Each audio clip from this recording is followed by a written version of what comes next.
నీ జీవితంలో దేవుడు ఏశావులను అనుమతించాడో, ఫరోలను అనుమతించాడో, అలాంటి పరిస్థితులు అనుమతించాడో, ఇవన్నీ నిన్ను చెక్కడం, ఒక చక్కని శిల్పంగా చెక్కే దానిలో భాగాలే తప్ప దేవుడు నీ మీద ఏం పగబట్టలేదు, నువ్వంటే ఆయనకి ఏం ద్వేషం లేదు.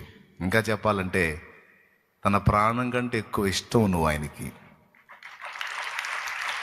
తమ్ముడు, నమ్ముతావా? తమ్ముడు, నేను నమ్ముతాను అన్నోళ్ళు చేతులు ఎత్తండి. ఎంత ఇష్టం నువ్వంటే? ప్రాణం పెట్టేశాడు కదండి, ప్రాణం.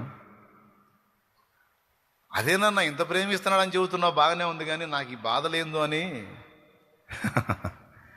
ప్రేమించాడు కనుకనే శ్రమల కొలిమిలో గుండా తీసుకొస్తున్నాడు. అదే నిన్ను ప్రేమించకపోయి ఉంటే నిన్ను వదిలేసేవాడు. సొదొమ గొమొర్రా వాళ్ళ బతుకయ్యేది నీది. ఇంతకాలం ఆయనే నిన్ను నడిపించాడన్న విశ్వాసం ఉందా? ఇంతకాలం ఉన్నోడు, ఇంతకాలం నడిపించినోడు ఇప్పుడు వదిలేస్తాడా? ఇంకా చెప్పాలంటే కొన్నిసార్లు నువ్వు వదిలేసావు, కానీ నిన్ను మాత్రం ఆయన వదల్లా. పిచ్చి మహారాజు పట్టుకొని నీ చేయి నడిపిస్తానే అన్నాడు, నా చేయి పట్టుకొని నడిపిస్తానే ఉన్నాడు.